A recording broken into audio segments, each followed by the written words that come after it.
A dark throne room. The air is heavy with incense, sweat, and fear. A king sits hunched on his marble throne, his jeweled crown glinting faintly in the torchlight.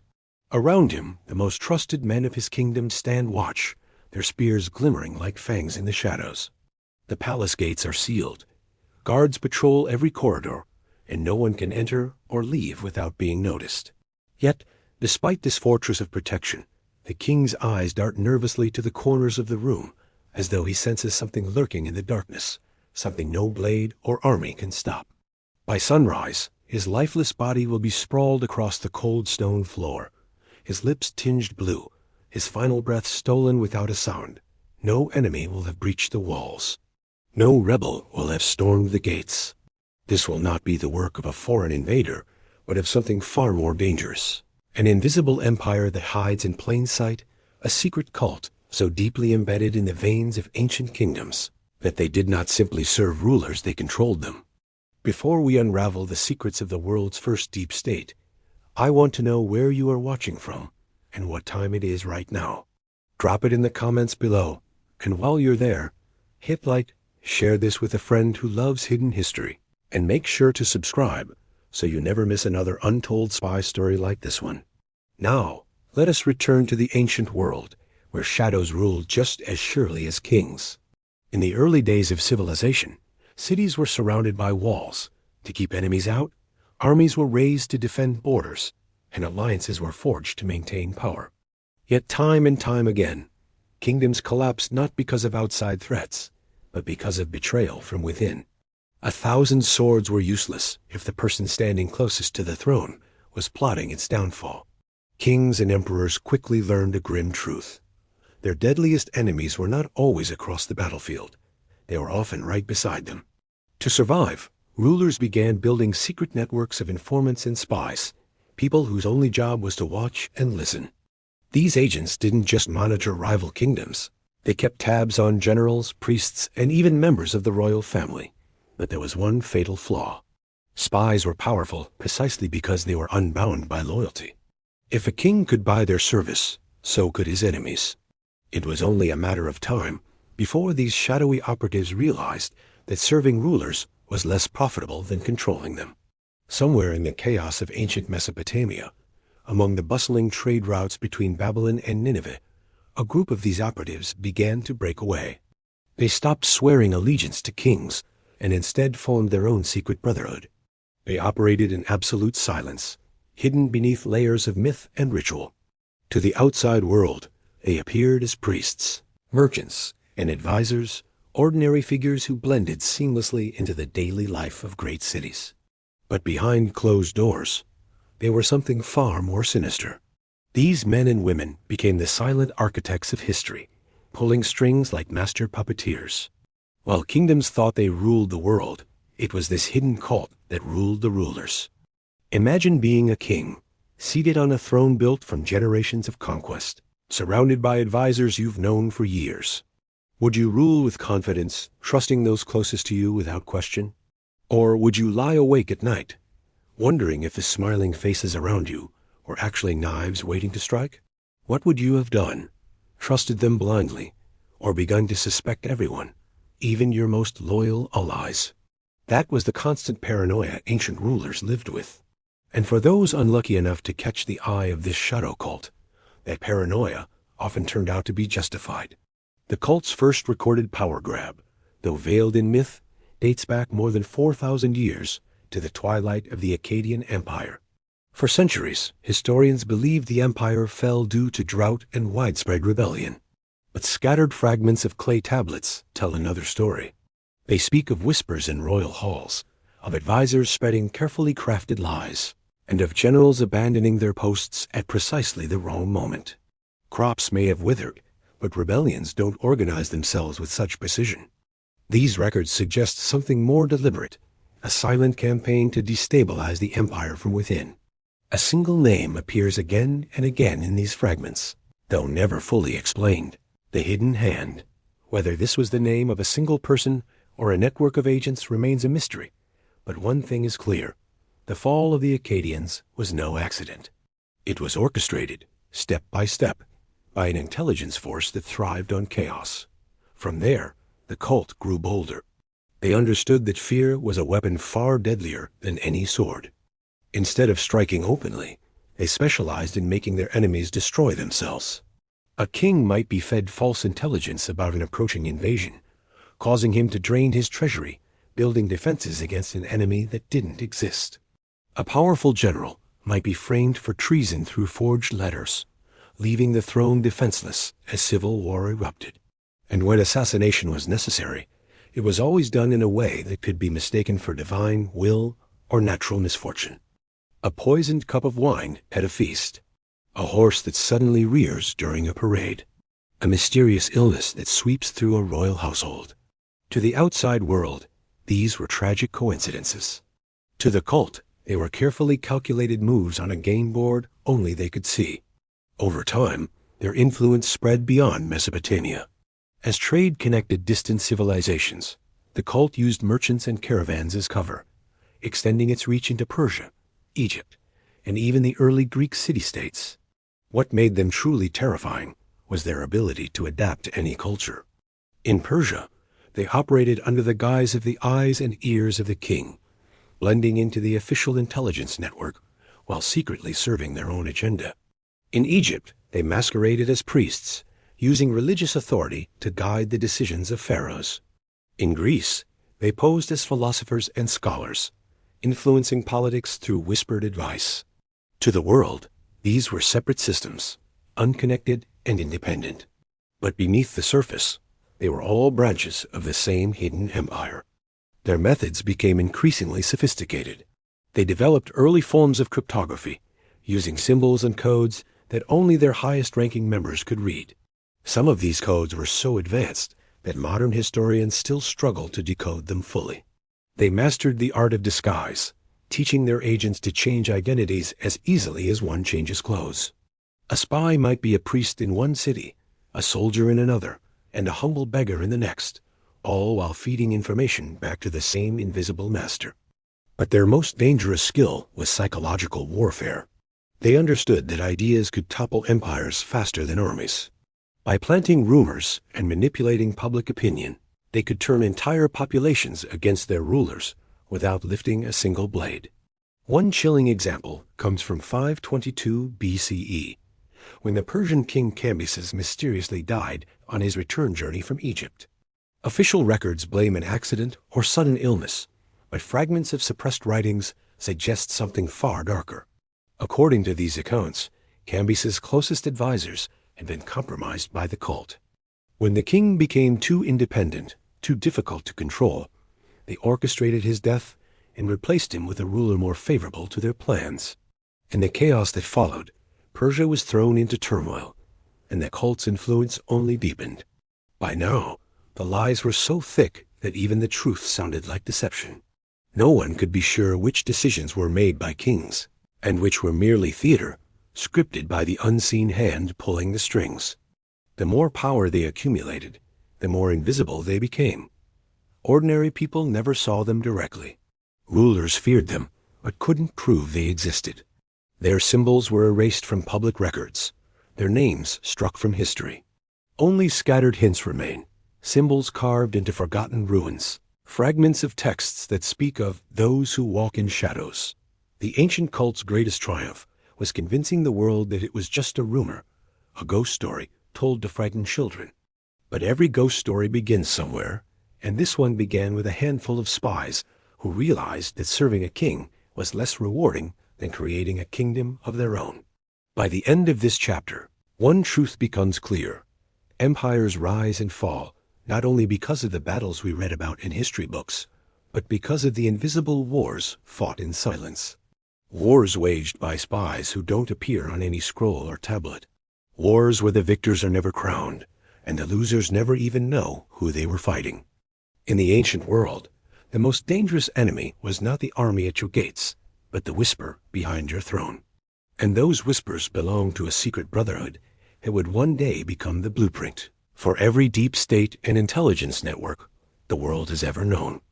The ancient world was a stage lit by the fires of war, and while kings and generals believed themselves to be the main actors, They were merely pawns moved by a hidden hand. In cities where marble palaces gleamed beneath the sun, and vast armies marched to the thunder of war drums, an invisible war raged quietly in the shadows. This war left no battlefields, no monuments, and no songs to remember it. Its victories were silent, its dead buried in secret, and its warriors disguised as the very people they sought to destroy. As empires rose and crumbled, this secret cult watched patiently, always one step ahead. They had no flags, no armies, and no borders. Their only weapon was information. And in the ancient world, information was more powerful than iron or bronze. Knowledge of a king's weaknesses, a general's ambitions, or a priest's hidden sins could be far deadlier than any spear. With a single whisper, they could turn allies into enemies and bring entire dynasties to their knees. The cult understood something no ruler truly grasped. People are predictable. Greed, fear, lust, and ambition, these were the levers that moved nations. The cult didn't fight battles. They engineered them. A civil war might erupt because a rival king was convinced by forged letters that his ally planned to betray him. A trade route might collapse because of a rumor that the caravans carried a deadly plague. A beloved ruler could be overthrown by convincing the people that he had angered the gods. Every war, every uprising, every sudden twist of fate could be traced back to an unseen group of men and women, moving silently through the corridors of power like ghosts. One of the most chilling examples of their work came during the early days of the Persian Empire. After Cambyses, the son of Cyrus the Great, died under suspicious circumstances, a new ruler suddenly appeared claiming to be his brother, Urdia. The empire was thrown into chaos as factions rallied to or against this mysterious figure. According to official Persian records, Urdia was an impostor, a mere magi who seized power by deception. But fragments of suppressed texts suggest an even darker possibility, that both the real Urdia and the impostor were simply pawns of the cult. By placing their chosen figure on the throne, the cult ensured they could guide the policies of one of the most powerful empires on earth without ever being seen. It was a perfect plan until a group of noblemen led by Darius uncovered just enough of the truth to act. Urdia was assassinated, and Darius ascended to the throne, restoring order. But here's the disturbing question. What if even this so-called rebellion was orchestrated by the cult? What if Darius himself was simply another piece on their board, chosen not to stop them, but to serve their next phase of control? This is how the cult operated, never fully seen, never fully understood. Even when exposed, they left just enough confusion and mystery that no one could be certain of the truth. Were they truly defeated, or had they merely shifted tactics? This constant fog of uncertainty was their greatest weapon. In Egypt, the cult's methods took on a more spiritual mask. They infiltrated temples and priesthoods, using religious authority to influence pharaohs and the people alike. Ancient Egyptians believed their rulers were living gods, which made the manipulation of faith an incredibly powerful tool. By subtly altering omens, dreams, and sacred rituals, the cult could steer the course of the entire civilization without ever lifting a sword. A pharaoh who resisted their influence might suddenly face signs from the gods warning of his doom. Grain shipments might mysteriously vanish, plagues might strike at the most convenient times, and rebellious whispers would rise among the priesthood. One particularly haunting story comes from the reign of Pharaoh Akhenaten, a so-called heretic king who abandoned Egypt's traditional gods to worship a single deity, Aten. For centuries, historians debated why Akhenaten made such a radical change, one that nearly tore Egypt apart. Some say it was divine inspiration. Others claim it was madness. But certain fragments of suppressed papyri hint at another possibility, that Akhenaten was manipulated by the cult. By convincing him to overthrow centuries of tradition, they destabilized Egypt from within, weakening it at a time when its enemies were growing stronger. When Akhenaten died, his reforms were violently erased, and Egypt never fully recovered. Whether the cult succeeded or failed in this plot remains unclear, but the chaos it created served their larger purpose, keeping empires unsteady and rulers depending on advisors they could not trust. The brilliance of the cult lay not in brute force, but in subtlety. They rarely killed directly. Instead, they created situations where others would do the killing for them. A jealous general, an ambitious noble, a frightened populace, these were their tools. The cult would simply nudge events in the right direction, then sit back and watch as the world tore itself apart. Their operatives were masters of disguise, blending seamlessly into every level of society. A spy could be a merchant in one city, a humble beggar in the next, and a trusted royal advisor in the third. To their victims, they were invisible. To each other, they were bound by a network of codes, signals, and hidden meeting places. Their communication methods were centuries ahead of their time. Messages were hidden in paintings, woven into textiles, or baked into clay tablets that appeared to be mundane records. They used early forms of cryptography, with symbols so complex that even modern scholars struggle to decode them. Some of their most secret messages were written in languages that didn't officially exist, artificial tongues created solely for their own use. But their most terrifying weapon was not physical or even intellectual, it was psychological. The cult understood that the human mind could be broken as easily as a clay pot if you applied the right pressure. They perfected techniques of manipulation that would later be echoed by secret police and intelligence agencies thousands of years later. They could turn a loyal soldier into a traitor by isolating him, feeding him carefully chosen lies, and convincing him that betrayal was the only path to survival. They could convince entire populations to rebel by planting subtle seeds of doubt and resentment, slowly growing into a wildfire of revolution. There is a chilling account of one such operation during the decline of the Hittite Empire. According to surviving tablets, a mysterious famine swept through the land, followed by a series of uprisings. At first, it seemed like a natural disaster, but later evidence suggests it was engineered. Grain shipments were deliberately diverted or destroyed, while rumors spread that the king had secretly hoarded food for himself. Starving peasants rose up against the throne, and neighboring kingdoms seized the opportunity to invade. In the chaos, the Hittite capital was burned, and the empire vanished from history. To this day, historians debate whether this collapse was a coincidence of natural and political forces, or the carefully orchestrated destruction of a rival by a hidden enemy. By now, the lies were so thick, even the truth sounded like deception. Entire generations lived and died under the rule of kings who were nothing more than puppets.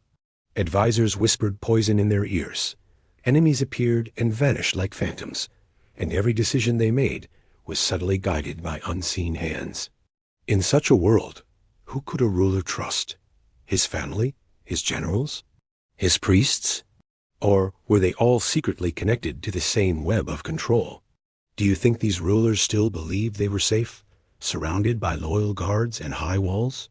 Or was the end already closing in, even as they smiled and issued commands from their thrones? As the cult's reach expanded, they began to shape not just politics, but culture itself. Myths and legends were deliberately altered to conceal their existence or to glorify their influence. Heroes in ancient stories might actually have been cult agents working undercover, their deeds exaggerated to hide the truth. Even the very idea of gods and divine will was manipulated to serve their purposes.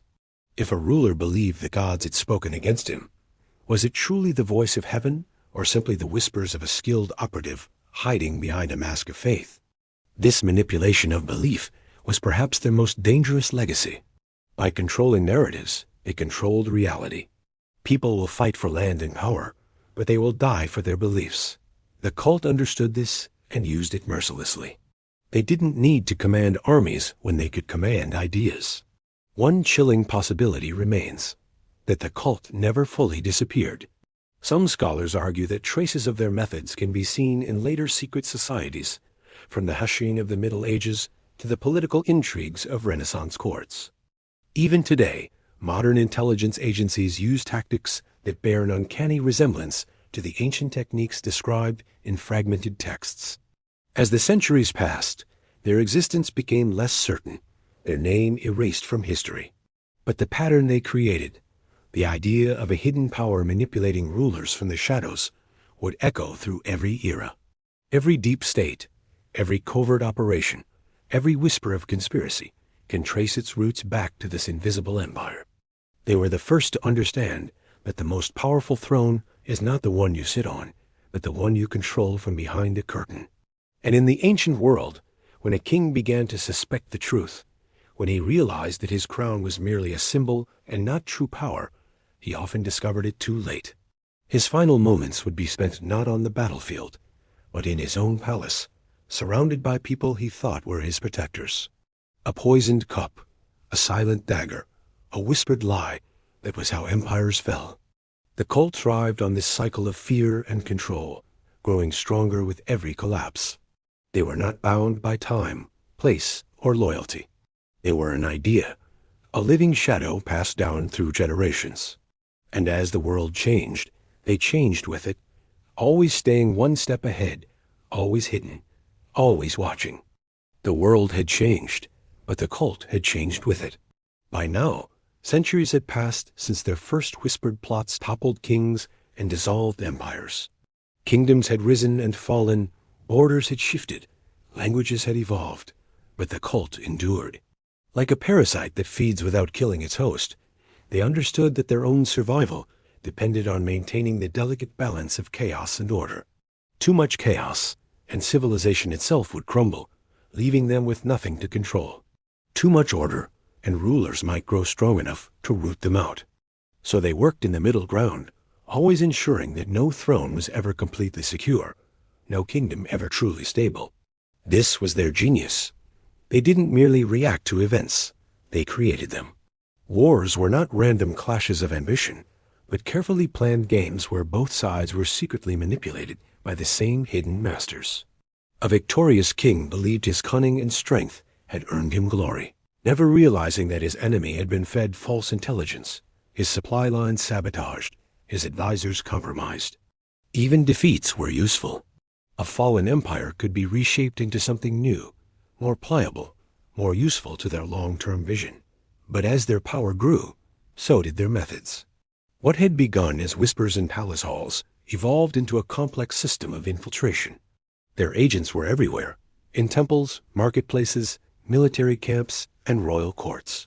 Some were willing operatives, lured by promises of wealth or immortality.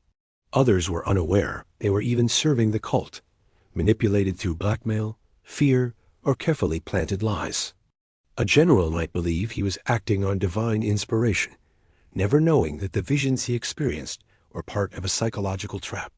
A merchant might think he was bribing an official for his own gain, unaware that he was actually funding the overthrow of an entire dynasty. The cult's greatest strength was their invisibility. No one outside their circle ever knew how many of them there were, or where their true leaders resided.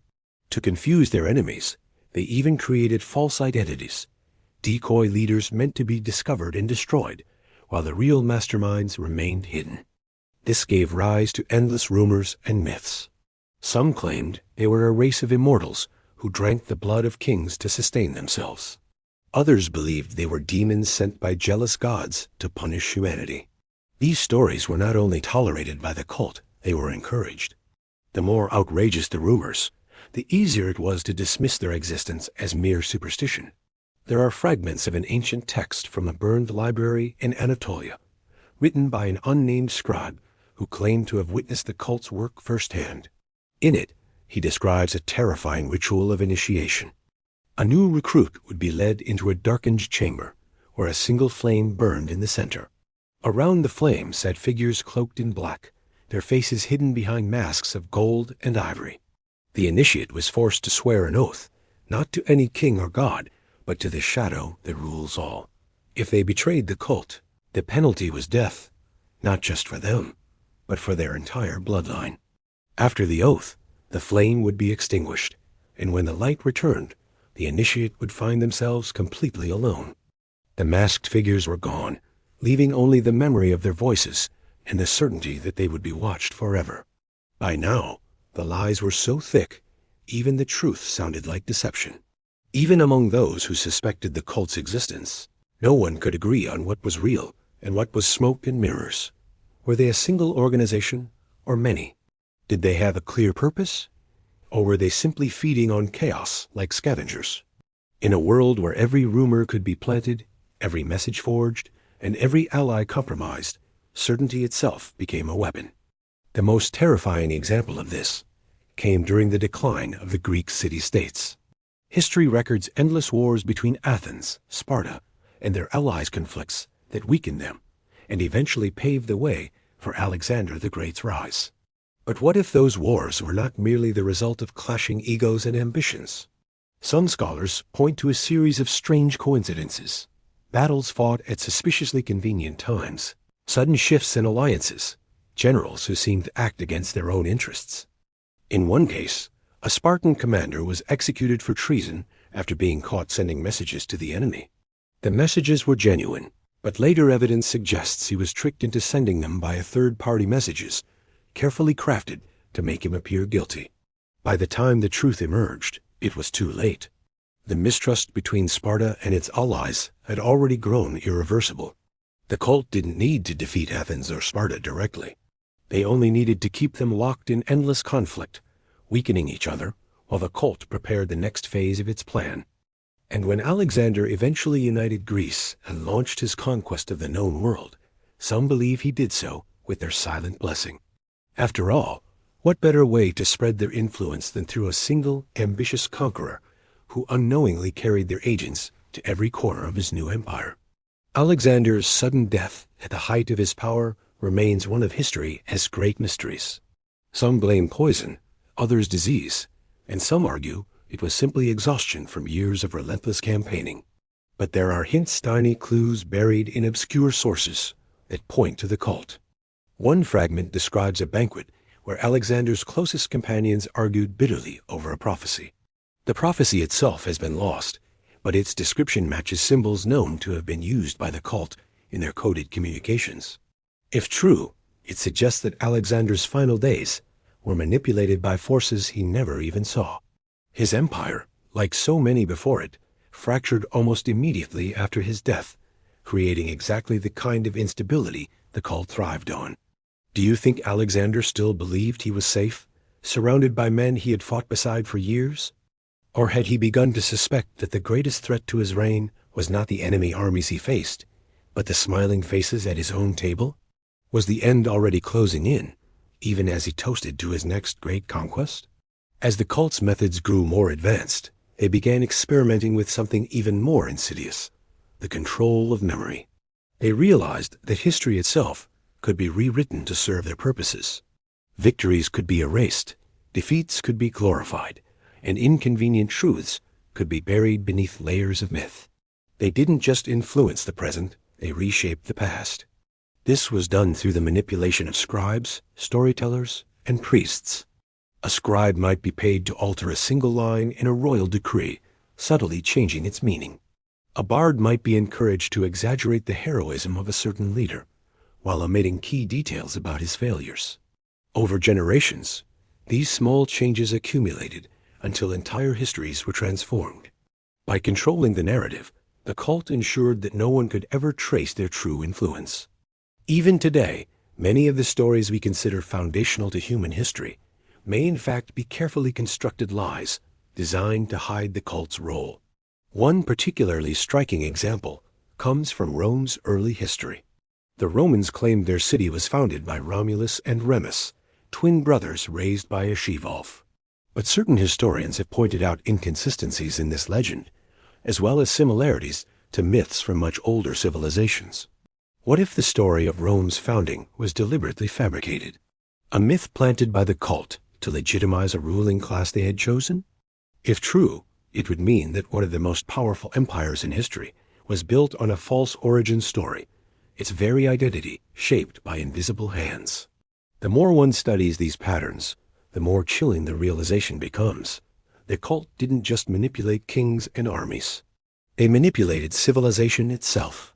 Language, religion, law, even the concept of nations, all may have been influenced by their subtle interventions. Their goal was not merely to survive, but to create a world in which they could operate eternally, unseen and unquestioned. There are whispers that they even experimented with bloodlines, ensuring that certain families rose to prominence while others faded into obscurity. Marriages were arranged, heirs were assassinated, and dynasties were steered like ships on a stormy sea. To the outside world, these events seemed random, the natural course of history. But to the cult, they were deliberate moves in a game no one else even knew was being played. By the time the classical era gave way to the early medieval period, the cult had become so deeply embedded in human society that they no longer needed to hide entirely. Instead, they fragmented into smaller, seemingly independent groups. Some posed as religious orders, others as merchant guilds or scholarly societies.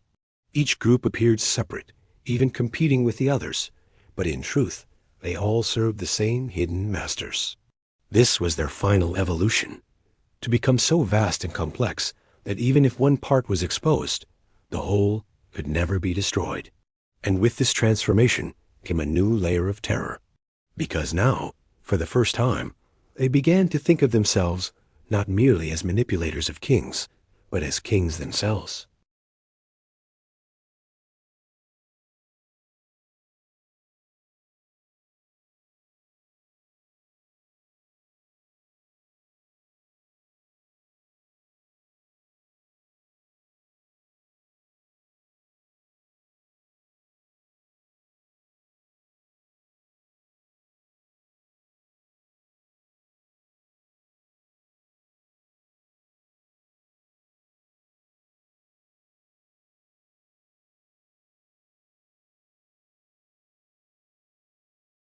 Their greatest victory was convincing the world they didn't exist. Every rebellion, every conspiracy theory, every whispered rumor of shadowy puppet masters only served to strengthen their cover. Because when the truth finally sounds like madness, who will dare to believe it? And so, even as one empire fell and another rose, their shadow stretched across the earth, silent and eternal. The cult had become the very fabric of civilization itself. And those who glimpsed even a fragment of the truth often paid the price in blood, their warnings lost to time, leaving only faint echoes in ancient texts. For in the end, history is not written by the victors. It is written by those who control the victors. And the cult has been holding the pen for thousands of years. The world turned, empires crumbled, and new kingdoms rose from their ashes, but the shadow never faded. It adapted, evolved, and wove itself into every era like a silent thread stitching the fabric of history together. By the dawn of the medieval age, the cult was no longer a whisper in the dark. It was a silent hand guiding the course of entire civilizations. Rulers thought they were independent sovereigns, kings chosen by the will of the gods. But in truth, many were merely the latest masks worn by a force far older than their thrones. They no longer needed to linger only behind the throne. Now, they were the throne. Their agents weren't just advisors or priests. They were monarchs, generals, and spiritual leaders. The very people the world trusted most had been shaped by generations of hidden manipulation. This was the cult's final form, not as a network pulling strings from the shadows, but as the very structure of power itself. The transformation was complete when fear replaced faith. In earlier centuries, rulers at least suspected they were being watched, but now they didn't even question it. The cult had so thoroughly embedded itself into society that its actions were mistaken for fate, destiny, or divine will. An assassination wasn't seen as a political maneuver, but as an act of the gods. A sudden famine wasn't sabotage, but punishment from heaven. And wars were no longer seen as the result of strategy and ambition, but the natural rise and fall of empires. One chilling example comes from the Crusades. On the surface, these were wars of faith, holy missions to reclaim sacred lands. But certain documents buried deep in Vatican archives hint at a far more sinister reality. Many key battles were decided not by military skill, but by information troop movements leaked, supply routes mysteriously compromised, enemy alliances shifting overnight. These were not accidents.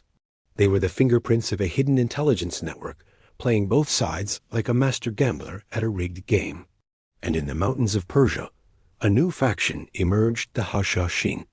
To the world, they appeared as a terrifying cult of assassins, striking fear into kings and sultans alike. But to those who understood the deeper patterns of history, they were something far more dangerous. Evidence that the ancient shadow still lived. Their methods, their symbols, Even their initiation rites bore striking similarities to fragments of the old texts describing the original cult. Some historians have even speculated that the Assassination weren't merely imitators, but a splinter faction, breaking away from the original network to pursue their own vision of control.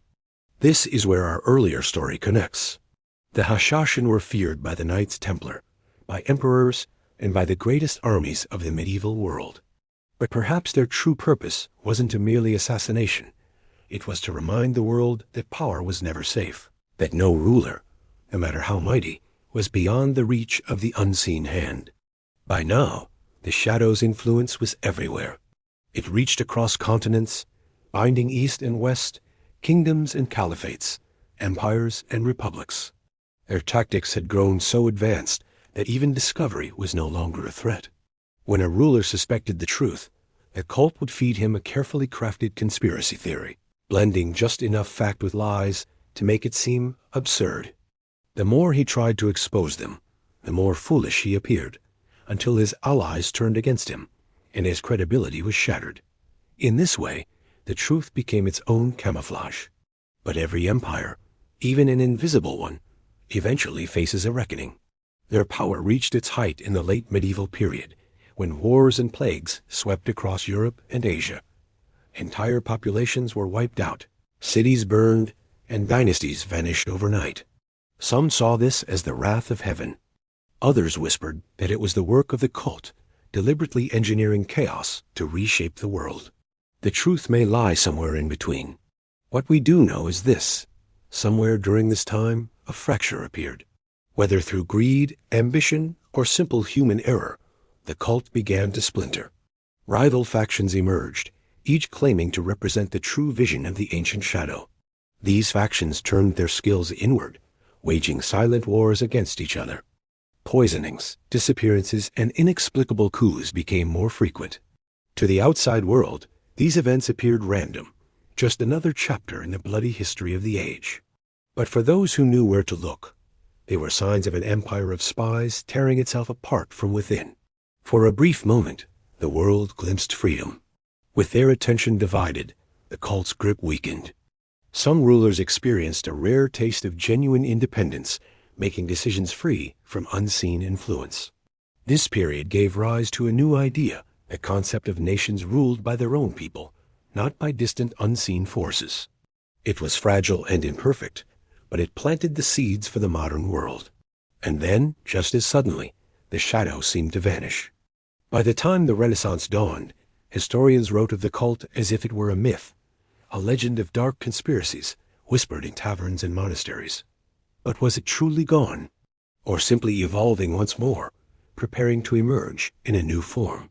The most unsettling possibility is that they never disappeared at all. That every modern intelligence agency, every covert operation, every deep state whispered about today is merely the latest mask worn by the same ancient network. The names change, the methods evolve, but the goal remains the same: to control not only rulers, but the very idea of what power is. Consider this: every great revolution in history, every sudden shift in global power has been accompanied by mysterious disappearances, unexplained betrayals, and information leaks that defy simple explanation. Are these coincidences? Or are they the work of an empire so vast and so deeply hidden that we cannot even perceive its edges? And if that is true, then perhaps we are not living in a world of free nations at all. Perhaps we are still living under the same shadow that haunted ancient kings and pharaohs, a shadow so old and so patient that it has learned to let us believe we are free while quietly steering the course of history from behind the scenes. If you listen closely, you can still hear their whispers. They echo in the halls of power, in the strategies of modern militaries, in the speeches of politicians who never seem entirely in control of their own words. The ancient cult may no longer wear golden masks or meet in candlelit chambers, but its essence endures. And with that, the spies' empire of secrets finally collapsed, or so the official histories claim.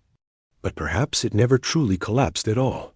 Perhaps it simply stepped back into the darkness, waiting for the right moment to strike again. Its legacy is written not in monuments or scrolls, but in the betrayals and power struggles that have shaped every era of human history. If this story kept you hooked till the very end, smash that like button. Share this video with someone who loves untold spy stories. And subscribe right now, because the next case we uncover might be even more shocking. And remember, history is written by the victors, but the victors themselves are chosen by those who move in shadows.